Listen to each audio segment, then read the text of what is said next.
Tonight on The Wrap, Arsenal fans paint the town red. Huge celebrations across North London as supporters greet the squad's open-top bus parade, marking their first Premier League title in 22 years.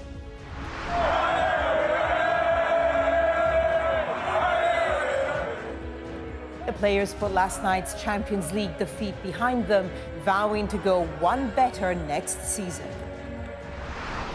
Next year we're coming back for more. Yes, you heard it here first now. Lock in or get locked out.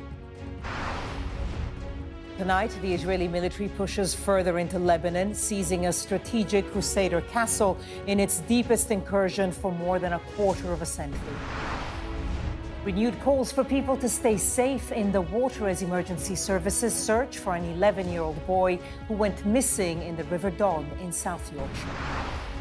And as the government looks at how to crack down on social media for under-16s, the Children's Commissioner tells us any restrictions should also be extended to video games. Well, we're going to discuss the day's biggest stories with the journalist and broadcaster Daisy McAndrew and the Eye's global affairs correspondent Emily Blackhall.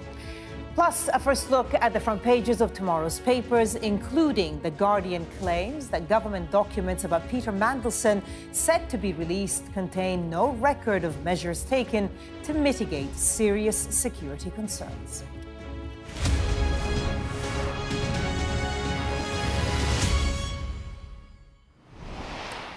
Good evening and welcome to Daisy and Molly too. Now, hundreds of thousands of Arsenal fans lined the streets of North London today, celebrating winning the Premier League. Mikel Arteta's players and their supporters dusted off the disappointment of last night's defeat in the Champions League final, taken to open-top buses for a parade around the team's home borough of Islington. Now, Daisy and Molly, let's start. Daisy, thoughts from you? Well, I was out and about yesterday watching all the Arsenal fans keeping everything crossed, and I felt really sorry for them at the end of the night because, of course, we knew they were having this big celebration, so slightly bittersweet for all my Arsenal fans, all my Arsenal fan friends, but as a North Londoner, I was delighted to see them do so well. I bet. Molly? Yeah, it's nice to see some joy, isn't it, in otherwise sort of bleak international news, certainly. And I mean, a 22-year wait and led to this victory by a former player. I think you can't begrudge them these celebrations today. No, the unifying power of sport. We'll definitely be talking about that later. But first, as our sports correspondent Rob Harris reports, midfielder Declan Rice said next year the team will be looking for even more success. 22 years they've waited for this. To turn the streets of North London red. To parade a Premier League trophy again. If Arsenal's players had any doubt what it all meant to the fans, well, this showed it, up close. Rewarding them for all the years of gloom with glory.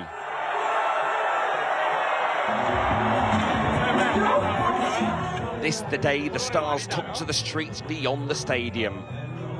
Soaked in success, it's really theirs.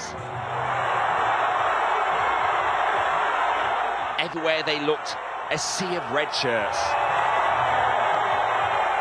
Hundreds of thousands here. Every spot on the Holloway Road taken as the buses weave through. I'm honestly speechless. I've lost my voice. I love this team, I love this manager. The joy we can give people, it's crazy. But next year we're coming back for more. More success in the Premier League. And finally, these men hope in Europe too. The previous night's Champions League final defeat unable to spoil the party. Just fueling their desire to do the double next year instead, and more. Let's just enjoy the moment now and be proud of ourselves. We waited a long time, and I think... Oh, so good! While the men endured their drought in the league, the women's team was collecting trophies, and they were also here, with a global one from FIFA. I walk these streets daily, you know, like I went to school around here, we went past Thistle Park, I was there when I was a kid, about to go past my auntie's house. To see the streets filled with joy, happiness, community, that's everything that Arsenal stands for. And here, the power of football on display. communities brought together for the love of a club. It's been a magical vibe, man. I mean, 22 years. You can hear the music in the background. It's just a lovely embrace of culture. Arsenal fans have needed this. 22 years and I've been alive for 27 and it's just nice to finally get here one day. I saw Gabriel and he was smiling, which made me happy because I can't even imagine what him, Eze, and Mosquera are feeling. But as a team and a community, we're so proud of them. They're giving us so much joy. This isn't even the first time in the recent weeks Arsenal have drawn such a big crowd on these streets. They came out the night the title was won. They were back here last weekend to celebrate receiving the trophy, and they just can't stop partying. When you've waited so long, why would you? And the Gunners hope it isn't another 2 decades until they can do it all again. Rob Harris, Sky News, North London. Well, while Arsenal were celebrating their opponents in the UEFA Champions League, Paris Saint-Germain, who beat them on penalties last night, returned home. The PSG players carried the trophy aloft through the streets of the French capital, surrounded by fans. Later, they went to the Élysée Palace, where President Macron paid tribute to their success. After their win last night, there were disturbances across France, with more than 780 people arrested. So it's Paris Saint-Germain celebrating there, but let's focus on Arsenal. Molly, Daisy. Molly, let me start with you. Any Arsenal fans, by the way, between the two of you? No, but I'm in an Arsenal household. My fiancé is a long-suffering, until this weekend, Arsenal fan. So it's a happy household. Today it's a happy household. Last night it was an on-the-floor household, but today we're a happy household. Big recovery. Okay. Yeah, exactly. No, it's really nice to see this. I mean, 22 years they've waited, and Arteta, the manager himself, being a former Arsenal player, I think really adds to the kind of sweetness of that. And as a Man United fan myself, I'm just exceptionally pleased to see that City on the top of that bus today. Daisy. I'm just reflecting on the scenes in Paris and 780 arrests. That is huge. And actually, I was so delighted that we didn't see scenes like that. So often you have these amazing events, football events, and then they're really soured and overshadowed by, a few people ruining it. So, yeah. I mean, touch wood, it seems that the celebrations... So there were actually 16 arrests here in the UK, but obviously that pales into comparison. That's tiny compared, yeah. And also, then those celebrations were huge. I mean, I could hear them from my house this afternoon and this evening. So I don't know whether it's pat on the back to the police, pat on the back to the organisers or to the fans themselves or a bit to everybody, but I think that should be celebrated because we so often are critical of football fans. Yeah. And Molly, I think you mentioned it earlier that sort of, there have been so many hard and heavy news stories internationally and domestically.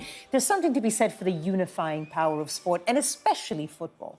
For sure. I mean, growing up in Manchester, where football is like a religion, those highs are really unmatched, and they can bring a community together and give a community such joy. And I really do believe in the power of football like that. And it does feel like such a heavy time within the news. It's really nice tonight to be, opening with something so positive. And they were also joined by the Arsenal women's team, which won the first ever FIFA Women's Champion Cup as well. So it's kind of a success, really, for both women and men's football. And I think that should be celebrated. Yeah, I think that's for sure. And actually, I could hear all the celebrations in Wembley. You were reporting earlier in the headlines, so the women's final there. And just as Molly was saying, that has come into the mainstream now. And certainly when I was a kid, and even like 10 years ago, we've seen huge changes on that front, and women really being celebrated as part of sort of mainstream sport rather than fringe sport. We just need to see a bit more money, I think, put into women's sport. But again, like the unifying, if you look at the crowds, it's a pretty eclectic mix there in Islington, but everyone really rallying together. Yeah, absolutely. I mean, it does have that power to do that. People all over the world. I mean, we saw Mamdani, the mayor of New York, repping his Arsenal kit. I mean, football is this international language, and wherever I travel, even in refugee camps, people are in football shirts. It means something to people. It's the power of the Premier League specifically as well. Yes, and obviously, those players have a huge amount of power, huge amount of money and influence, and they are role models. It's, people tend to roll their eyes and say, God, they would talk about them being role models again, but they really are. They are the most famous young men of their generation, when it comes to kids. And those kids will really look up to them, and their behaviour matters hugely. And particularly, and I hate to sound political about it, but we do have a lot of problems with youth crime at the moment, and a lot of those kids don't necessarily have great male role models within their own families and their communities. So these footballers have a big weight on their shoulders. Yeah, absolutely. And I mean, just to move away from Arsenal very, very slightly, of course, the World Cup around the corner now. Yeah, for sure. I mean, there's already flags up in my office. I'm sure there is sweepstakes going on already across the country. And, you know, it does provide that respite. It provides that joy. And I think, you know, that's what makes us human, these kind of events. I think they really do matter. And also, I think those big tournaments do bring in people who aren't year-round football fans. For sure. You know, or every 4 years. Yeah, exactly. Exactly. And so it's a real opportunity to get new eyes on the game and not turn them off. And that's why, again, at these games, the behaviour matters, the way that the supporters behave matters, the way, you know, the footballers on the pitch matters, the number of red cards matters. All those things really have a big significance to bring more people having a positive view on it rather than negative. Absolutely. And obviously an amazing day for all the Arsenal supporters who were in North London today, and all the ones watching from home as well. Let's take a look at the day's other news now. The Israeli military has now pushed further into Lebanon than it has at any point in the past 25 years. Israel's prime minister said his forces have captured the strategic mountain-top Beaufort Castle near the city of Nabatea. It follows days of fighting and airstrikes as the Israeli military expands its grips on areas that were under Hezbollah control. Our Middle East correspondent Adam Parsons explains the significance of the ancient site seized once again by the IDF. It does have significance on all sorts of levels. Number one, strategically, from a military perspective, this is at the top of a sheer cliff. It's about over 2,000 feet high, and from this ridge, from Beaufort Ridge, you can see all across southern Lebanon. You can see down to Nabatea. You have a huge military advantage, great visibility of all the terrain around you. A second thing is the resonance of this. So Beaufort Castle, it's a Crusader castle. It's going on for 1,000 years old. It has been fought over and occupied by the Crusaders, the Ottomans, the PLO, and the Israeli army before. In fact, it was taken by the Israeli military precisely 44 years ago, back in 1982, in they were considered the first Lebanon war, and then they held it for 18 years until the year 2000. It was a scene of heavy fighting when it was taken, and then it was bombarded by Hezbollah forces, but again, more fighting until the Israelis withdrew in the year 2000 and blew up a lot of the infrastructure they had left behind. And now they are back. So symbolically important that they have returned to this site. But of course, the most significant thing of this is that Israel has now pushed so much further into Lebanon and is continuing to push, continuing to take land. There was, not so long ago, the demarcation point was the Litani River, and they were going up to that point. Then, only a matter of days ago, it was notable they were going beyond the Litani River. Now the Israelis are saying everything below the Zerani River, which is the one above, about 6 miles above the Litani, they're saying everyone effectively that is now a combat zone and people should leave that area as well. So they are taking huge chunks of southern Lebanon, and now they're sort of moving up towards almost the central belt of Lebanon. Well, we were talking about Nabatea. I suspect a lot of people, residents there, will start worrying that that is going to be the next place in Israel's sight. And what Israel is clearly trying to do is to seize as much land as possible on the ground in order to that be the facts in case a ceasefire comes into effect that freezes positions. Get the thoughts of Daisy and Molly. Daisy, if I can start with you. I mean, we're seeing the situation in Lebanon far from stabilized. And of course, it's key to whatever agreement the US and Iran come to, assuming that that happens. You know, we haven't heard anything yet, but it is worrying, the developments here. Yes, and of course this is being celebrated by the Israeli government as a sign of huge success, and it is a really significant bit of territory that they've managed to take. But of course, taking some territory and then holding that territory are two very different things. And I've been interested to hearing about what the Israeli population, how popular or unpopular is this as far as the Israeli voters are concerned, and certainly the Jewish voters, of which, of course, the majority, they are very keen on fighting Hezbollah, and they are very keen on securing their borders against Hezbollah, and they're very fearful about the threat that they pose. But they, having occupied that area once before, a lot of them have those memories, unhappy memories of that long ago, of that really. occupation, not that long ago. And I think there does seem to be an increasing unease of, well, what's the plan? You know, just because we're going in there and having some military success, how long are we staying? How deep are we going? And then what happens? Are we going to end up in another occupation situation? Well, I mean, when you say what's the plan, according to the Defense Minister Israel Katz, he said he's going to make it part of Israel's permanent security zone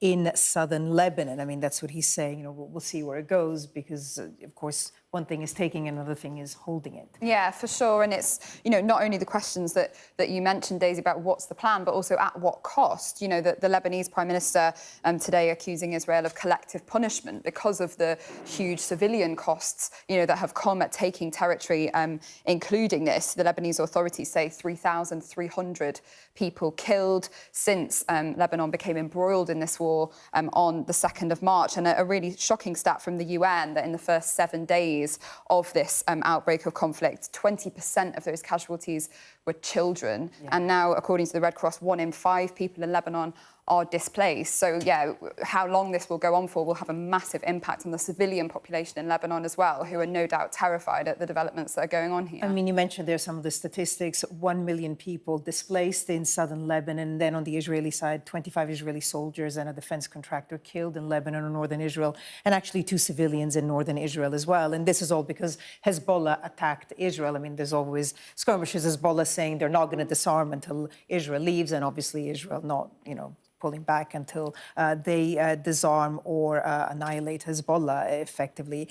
Again, going back to that point about how this is happening while the wider war between the US and Iran that kind of kick-started all of it hangs on a wire. Exactly. And with these issues, particularly when is this ceasefire holding, what's going to happen, what's going on, you know, what's the latest thing that Donald Trump said, I do think that there's a certain sort of news fatigue that comes in with people who digest the news or reading the news, because after a while they sort of get bored. You know, your attention gets bored and gets taken up by something, either something fun like the football or a domestic crisis. And actually, it's interesting, it starts going down the sort of the running order of news bulletins. I mean, I'm not talking about Sky, but also, you know, the appetite for this story will start to decrease, and things like what Molly's talking about, the really significant human toll, will just not get told.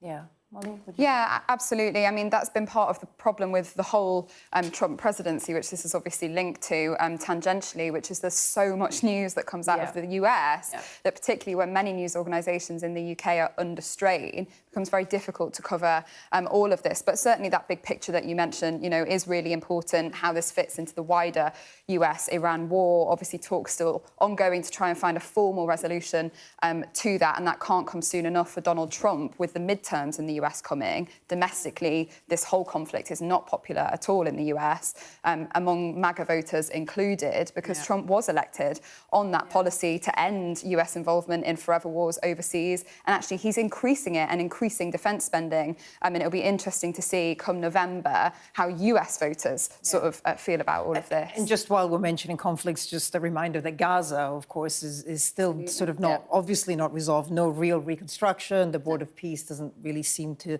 have a plan or be implementing it yet. So all of that happening as well. Donald Trump obviously feeling it. If you look at his ratings in the States, he has been damaged by these wars in the Middle East. Yeah, and it's clear now that the way he sees himself is not the person that we used to think of him as somebody that wanted to end wars. He does now clearly see himself as somebody who can trot around the globe and sort of get rid of governments he doesn't like or snap fingers. And then yet today he was saying, well, I'll have to have patience with this one because if you're impatient, you don't get a good deal. And so I'm going to have to bide my time, although I haven't got much time to bide. So it's getting increasingly confusing. And then, of course, he was saying, but I'm cognitively 100%, I've done my test. So Still, these stories coming out of the White House seem very, very peculiar and contradictory. Yeah, it's hard to sort of know what to take seriously or how to read the situation. But anyway, we'll go back to it later. And now let's focus on another story, which is the search for an 11-year-old boy who went missing in the River Don in South Yorkshire last night. Well, the search has continued all day. Police in Mexborough say it's a tragic incident and it's led to renewed calls for people to stay safe in the water after a number of drownings during a week of record May temperatures. Sky's Katie Barnfield reports. A major search and rescue operation on a Yorkshire river after an 11-year-old boy was seen getting in but not coming out.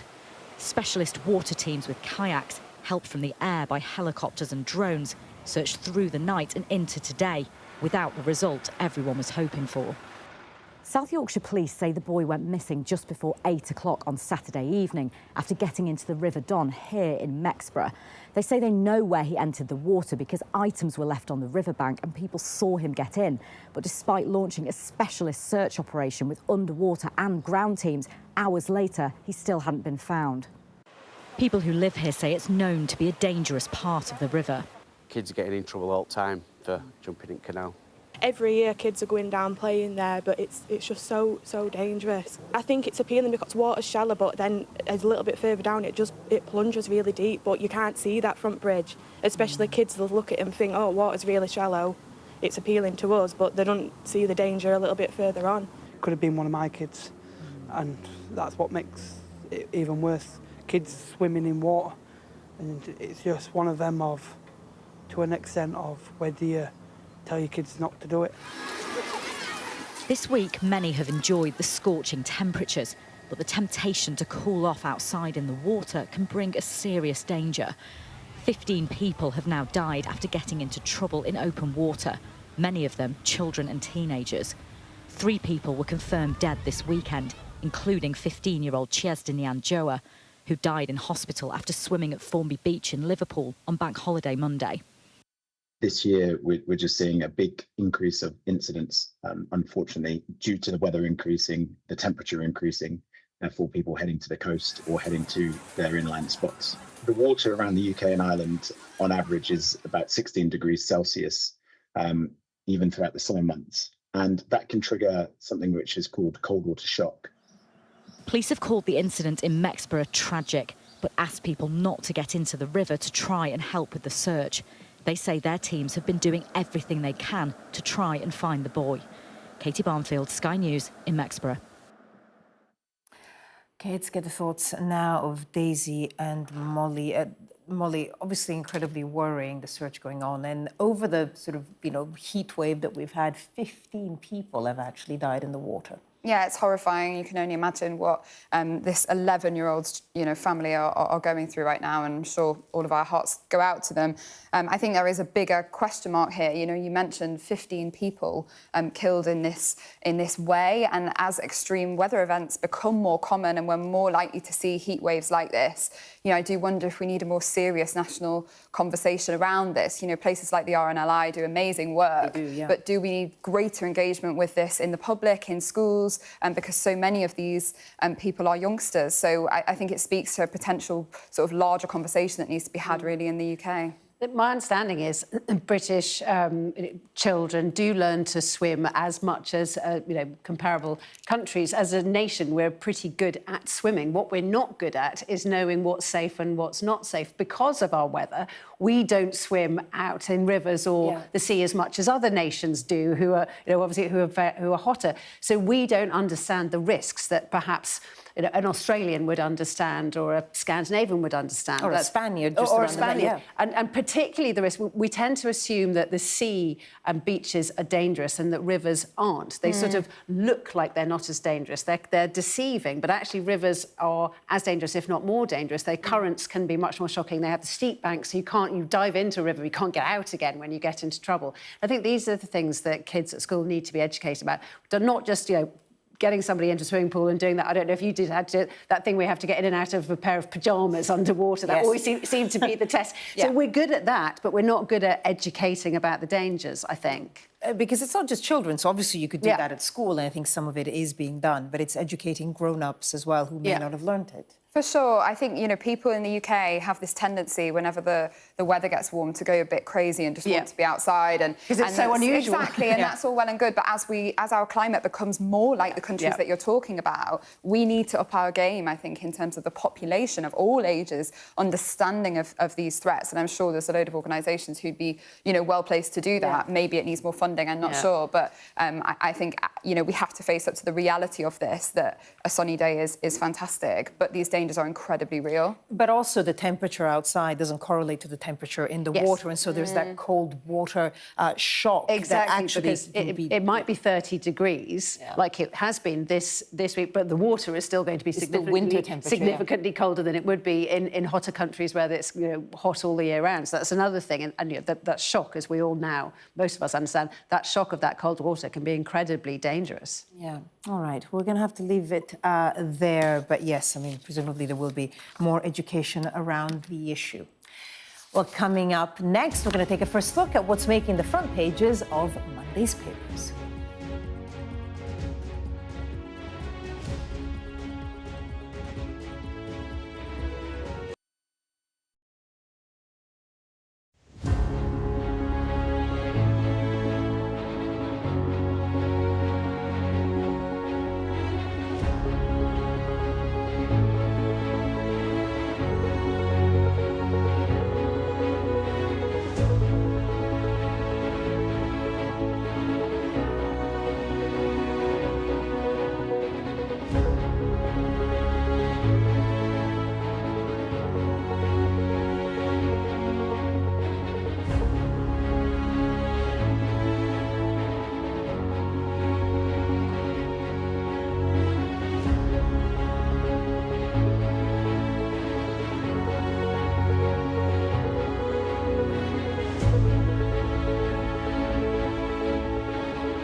What's the best thing about being a Sky News presenter? Perfect. Let's bring you some breaking news. Being a Sky News presenter. I began by asking... Thank you so much. ...trusting us to tell her story. The battle for number 10. Sky News has been given exclusive access. Let me give you a sneak peek. It was the day those present would never forget. Why did you decide to open up and tell your story? Well, time now to see what's making the front pages of tomorrow's papers. The Metro reports on the former First Minister of Scotland, Nicola Sturgeon's repeated denial that she ever saw the motorhome her ex-husband bought with money embezzled from the SNP. The Guardian looks ahead to the government documents about Peter Mandelson, which are due to be released tomorrow, saying there was no record of measures taken to mitigate security concerns. On the front of the Financial Times, a striking image of a Crusader castle in Lebanon, which has been seized by Israel, who are now deeper inside the country than they have been in over 25 years. The Times reports on a damning poll held by unions that says members are now as likely to vote for reform as they are Labour. It's fueled claims the working class have abandoned Keir Starmer. On the front of the Telegraph, a photo of Dua Lipa and Callum Turner. The pair got married today. Congratulations to them. The paper's main story, though, claims Rachel Reeves is considering a return to Blair-style private sector deals to fund major building projects. The Eye reports that Wes Streeting and Andy Burnham would back reforms to the voting system in a future Labour election manifesto. A picture of Andy Burnham flexing his muscles is on the front of the Mail. The self-styled King of the North was posing at the start of the Great Manchester Run. He's been accused of behaving like a Prime Minister in waiting by Tory opponents. The Mirror leads with a story that a daily pill can double survival times for patients with pancreatic cancer. The pill that's being hailed as a treatment revolution is also on the front of the Express. And the Daily Star has a football-themed front page with photos of the Arsenal parade and the backing of the famous It's Coming Home English football song. And on the front of the Sun, there they are again, wedding bells for Dua Lipa. The singer married actor Callum Turner today. They look wonderful. Okay, let's look at the day's, or tomorrow's stories rather, in more detail with Molly and Daisy. Let's start with the Metro. Daisy, if I can start with you. Nicola Sturgeon, 20-foot motorhome. I didn't spot it, the motorhome. One of the many, many things her ex-husband or estranged husband bought with £400,000? £400,000. I mean, this is obviously a huge story, a huge scandal in Scottish politics. But seeing Nicola Sturgeon do this 55-minute sit-down interview, which she did with Laura Kunsberg, was quite extraordinary. She has always been such an amazing communicator, really tough woman, tough politician to interview. You know, she's absolutely rock solid when it comes to interviews. And there she was on the verge of tears, or actually in tears, a number of times throughout this interview. She obviously wants to start again. She wants to tell her side of the story. She's been doing the round of various book festivals and has been heckled and asked difficult questions. So I think she thought, well, I'm going to have to get on the front foot, and this was her opportunity. And it was quite an impressive performance from her in what she was saying, but the meat of it, things like, I didn't spot the 25-foot motorhome. Her excuse for that was because we all know it was being kept at her mother-in-law's house, and it was down the side, apparently, and she assumed that it probably didn't belong to her mother-in-law, it probably belonged to their neighbours. So I kind of get where she's going, but the trouble is the motorhome has become such a big joke of this whole scandal. It was, memed, it's been mocked, all those things, and I'm not sure she's ever going to quite escape the motorhome. Yeah, lots of other things were quite absurd. I think the toilet seats for I don't know how much. £3,000 coaster. Yes. I mean, what are you? And how hot is your mug? Yeah, how hot is your mug? And she did get very emotional about this necklace that he gave her, that they were in the Highlands and he'd given it to her because he'd spotted that she had liked it on this political trip they were doing, and then she discovered it was funded by fraud. Yeah, I mean, obviously, terrible situation for the SNP in general, and very, very difficult for her. Absolutely. I mean, details like the necklace are really humiliating and must be really painful for her. And it's such a personal story, this, isn't it? Now her estranged husband combing through their household finances. So it's a very sort of intimate story at the epicentre of a huge political scandal. I mean, it is a difficult one to wrap your head around, this kind of explanation. I mean, what made it make, I guess, a bit more sense to me was some of the details that she shared about the way that their household was run. She said that broadly she wasn't involved in household finances. She just sort of gave a lump sum to contribute to the bills, but wasn't actually sort of engaged day to day with the running of that money.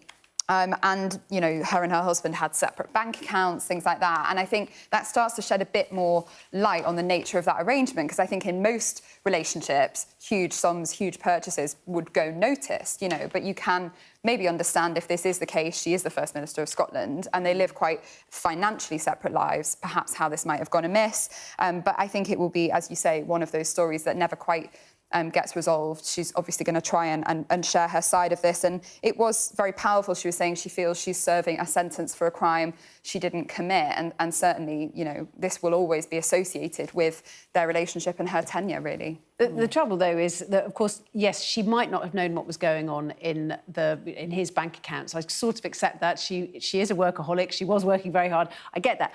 But she was also known as a micromanager, and as the leader of the party, she should have noticed that £400,000 had gone missing, even if it was nothing to do with her husband. That does still fall on her. She's now not a politician anymore, but of course John Swinney is, and this is going to, and he was right there throughout all this. Scottish politics is very incestuous. The same people have been around for 20, 30 years since devolution. So it's going to be very difficult for the SNP as a whole to shrug off. Huge anger among the party members, of course.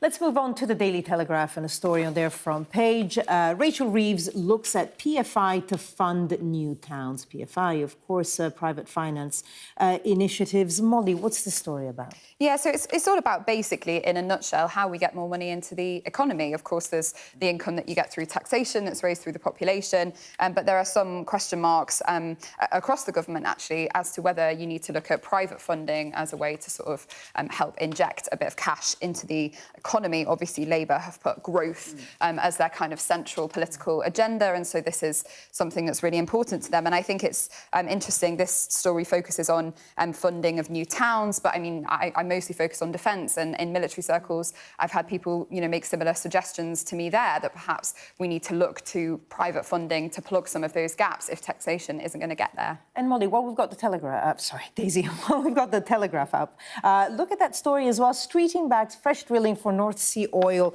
to boost the economy. That's obviously a huge issue right now. Well, it's interesting, both of these stories, there is a connection to do with the Labour backbenchers, because the Labour backbenchers, they're going to be very, very angry at the thought of this sort of Blairite policy coming back in with private investors in the Rachel Reeves is suggesting. And they will also be very uneasy about Wes Streeting suggesting no drill, baby drill in the North Sea oil. Now, personally, I agree with Wes Streeting that that is what should happen.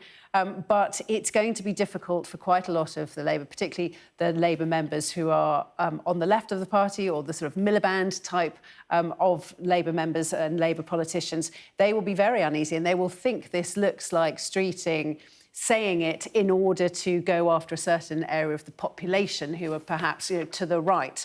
And again, as we've got this potential leadership election brewing in the Labour Party, you're going to see more and more of the potential candidates trying to stake a claim to various policies so that they can say, this is what makes me different from the other possible contenders. Yeah, it's kind of the starting gun on leadership, these types of things. I mean, why is, the now former Health Secretary talking about this? It's because of that political context. I mean, I think this will be a gift to the Greens, who will use it as a stick to beat Labour with if they do go in that direction. And I think, lots of people sort of climate-focused people, Green people, left of Labour, or even Conservatives, but, environmentally leaning, I think will see the argument that this is a sort of short-term fix to a long-term problem. I mean, the risk is, the more you exacerbate the climate crisis, the more problems you cause later down the line. Water shortages causing conflict, or, changing climates causing mass migration. And I can see the attraction of these kind of short-term measures, given the cost of, petrol at the pump for people as a result of the US-Iran war. But I do worry about the long-term implications, and also the signal it sends to allies, to other countries, about what becomes acceptable. It's not just about this in isolation, it's what it says about how we feel about the climate crisis that slightly concerns me. And meanwhile, there's a little clash between Nigel Farage and Andy Burnham over AI-generated images. So this is page 4 of the Metro. Maybe we can bring it up. There it is. So that's the AI-generated image.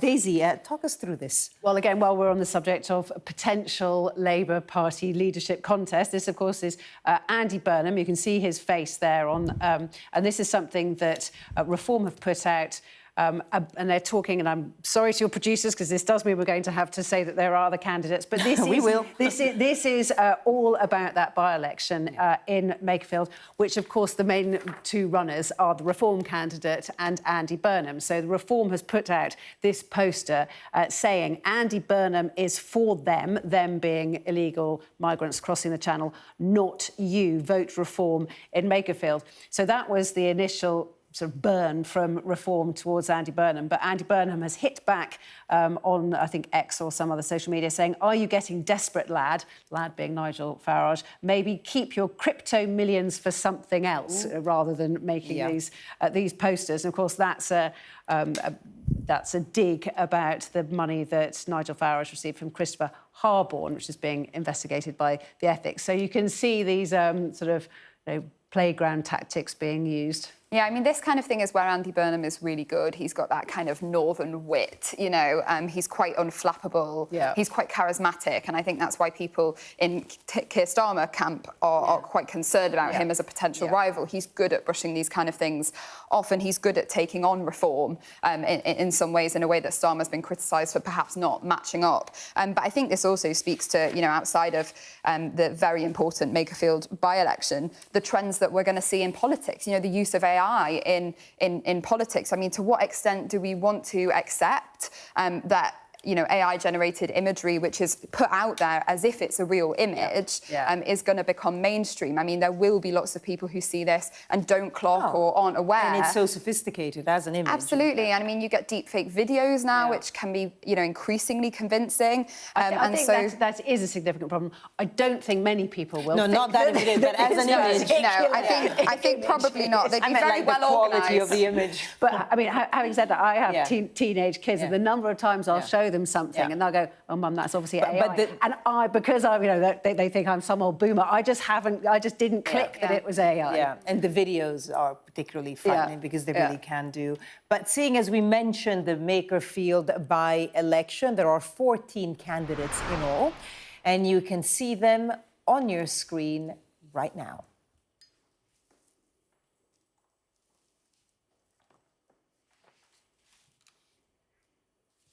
OK, and now let's take a look at The Guardian.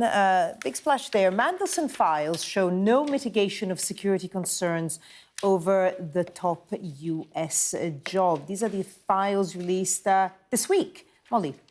Yeah, it's the latest in this Mandelson saga, which seems to be kind of never-ending. So, obviously, there's been a long battle now over what the PM knew and shouldn't have done about the process of vetting Peter Mandelson as the US ambassador. There were a series of things which concerned sort of Whitehall officials, his links to Jeffrey Epstein, of course, which have been explored a lot in the press, but also things here around his relations with other foreign states. And this story centres on the fact that in this tranche of papers, which is due to be released tomorrow, and they can't see any evidence that really anything was done to get him to try and make amends on this or mitigate for the potential impact of this.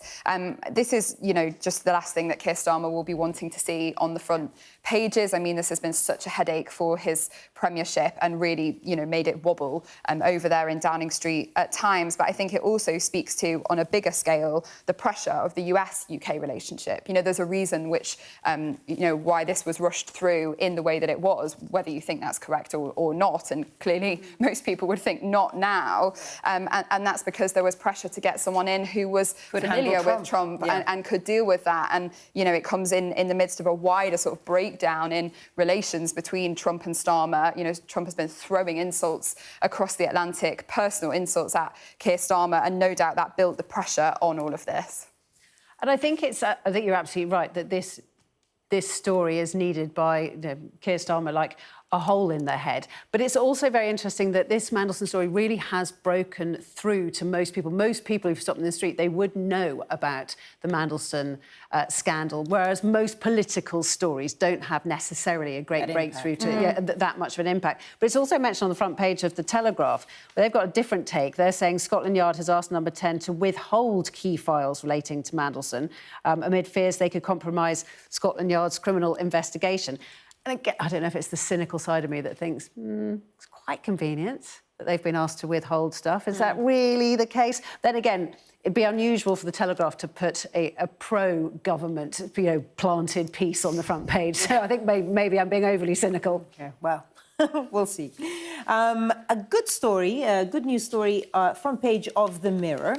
Precious gift of time, and that time is apparently double the time that you would have if you have pancreatic cancer. So there's this new pill, and apparently pancreatic cancer, one of the deadliest ones. Pancreatic cancer is, and I've had friends who've been diagnosed with it, and it's normally, there are two types, but the more normal type is pretty much a death sentence. It is an appalling thing to be diagnosed with. And even, I mean, this pill sounds incredible. You take it daily, has very few side effects. And I love the fact that the specialist, Dr. Rachna Shroff, said, it's a game changer. When I saw the data, I cried. Oh. You know, I mean, that's really, really touching. But it is not a cure. It can double the length of time you will live, but we're still talking months or years, not full recovery. Yeah. Yeah, I mean, it's, as with all of these things, there's such a dark kind of a bittersweet element to them. For the people who are facing these kind of things, you also get question marks over how accessible and, readily available these will be. Often they're very expensive. Can the NHS afford them? So it's not, as you say, a silver bullet on any level, really, but I'm sure it is, it provides incredible relief to people who are facing this. And good news as well for the NHS if it can be accessed through there. There's a huge burden on the health service at the moment, and anything which, improves the quality of care will be welcome, I'm sure, for practitioners and patients alike. Absolutely. Let's end with the front page of The Sun and a lovely, happy picture. Celebrity marriage of the year, and this is Dua Lipa.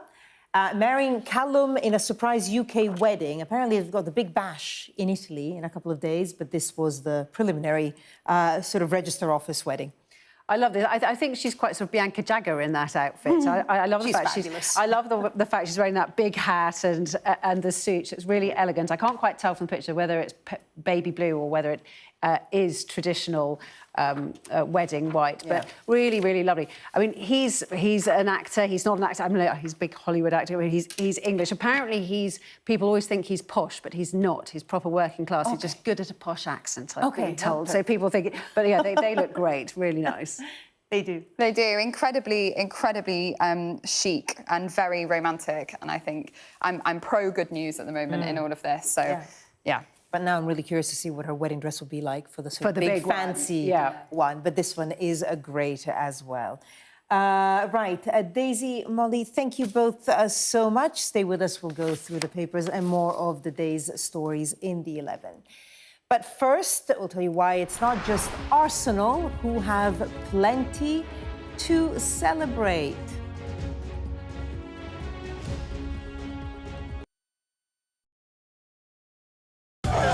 I saw police being forceful, pushing young men and women to the ground as they made almost 100 arrests. How will the cold affect your voters? Well, we have a lot of tremendous support. What country are you from? The UK. Okay, we don't give a crap about your opinion and your reporting. Why don't you go back to your country where you have a major migrant problem? I'm Martha Kellner and I'm Sky's US correspondent based here in Los Angeles. Okay, there's a lot of firing going on. Can you explain to me why? We're journalists, sir.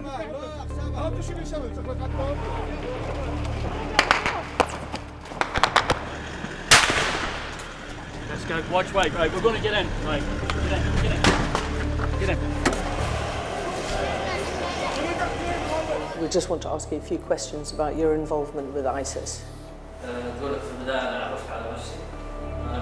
Next step for them quite often is getting on a boat and sailing illegally over into Europe. Es un solo procesamiento, una sola sacada. Whoa. Whoa. Oh my goodness. Whoa. Oh my goodness. If you weren't affected, you'd be a bit of a strange person. Turn off the camera, turn around and go away. Okay, but listen, I told you 3 times. They saw 2 guys, 2 bad people. There's an absolutely packed dinghy. But that is what it's like. Sometimes you have to put in an awful lot of hard work. It's worth doing. I suppose it is what we do. I witnessed the complete destruction of a place linked to my childhood memories. This is insane. I'm Yusra Al-Bagher, Sky's Africa correspondent based in Johannesburg, South Africa. I felt awe when we saw the mountain gorillas in Rwanda. They call him the king of the jungle. This is the alpha silverback. Sky News, get the full story first. James Matthews from Sky News, Mr. Mamdani. I have to be honest, when you said you were from Sky News, I just got very excited. Could you repeat the question one more time? I'm James Matthews, and I'm Sky's US correspondent. I urge you not to look away. If Hamas hands the hostages over, they will end this conflict. The world has been watching. Good to see you again. How are you? Did she say how he was? The conditions are awful. The jets were ordered to come back. Historic day here today. How will you respond if India does launch airstrikes? They'll be allowed to war. I'm just going to put some body armor on. I'm Yalda Hakim. The best thing about being a Sky News journalist... My darling. Beth Rigby, Sky News. Is being a Sky News journalist. You said to people, I'm not coming back for more, but you have come back for more. Well, let's kick off and make a statement. What can our Prime Minister say to you to not impose tariffs? He's coming out! What more do you need? Let's get the latest now from Sky Sports News and Josh.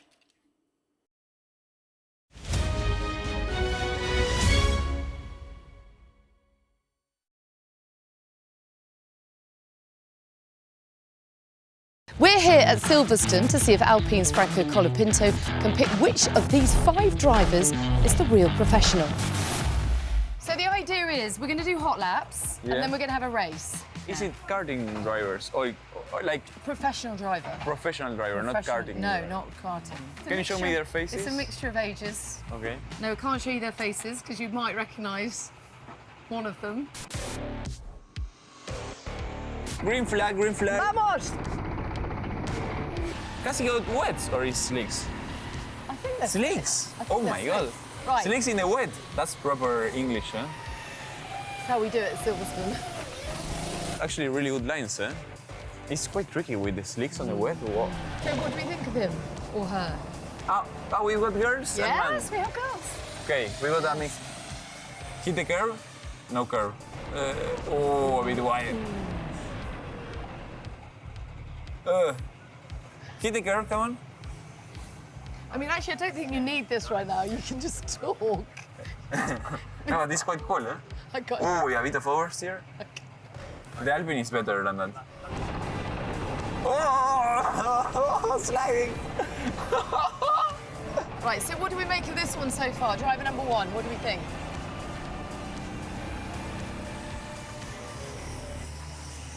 Nah, he's not a pro. The pro would be like this on the straight. I would.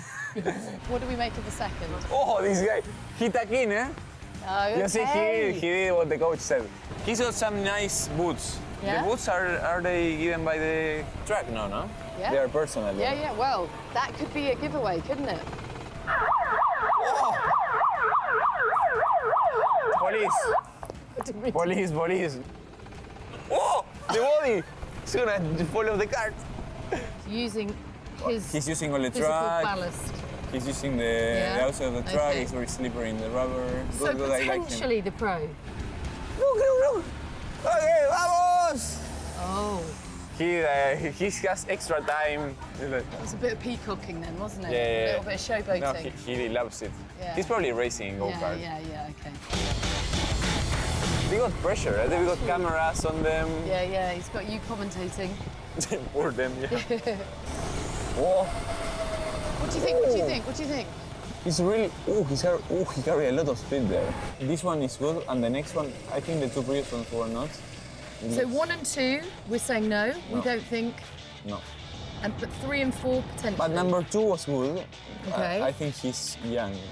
Okay, so this is your number 3 here This is now. number 3. Yeah. And it's not bad. Number 3 and 4, I trust. More than my 43, actually. I And so 43 for Paul. We are, I'm gonna go to take him some fuel out, put him the pressures properly.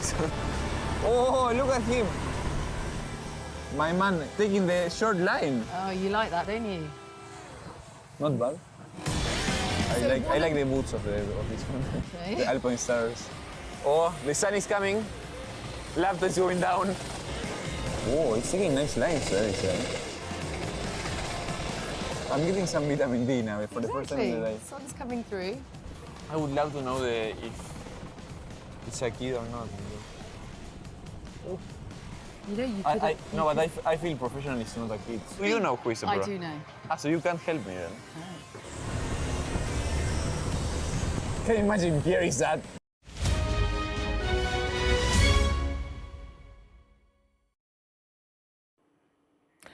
And now let's take a look at the weather.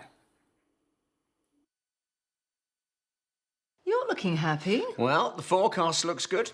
So you've sorted the travel insurance then? All Clear Travel Insurance sponsors Sky News Weather. It will be cooler and more unsettled this week with widespread showers or longer spells of rain. There'll be a fairly mild start tomorrow with outbreaks of locally heavy rain across Ireland and much of the western UK, although the West Country looks dry. Eastern England will be mostly dry too and sunny, while eastern Scotland looks grey and damp.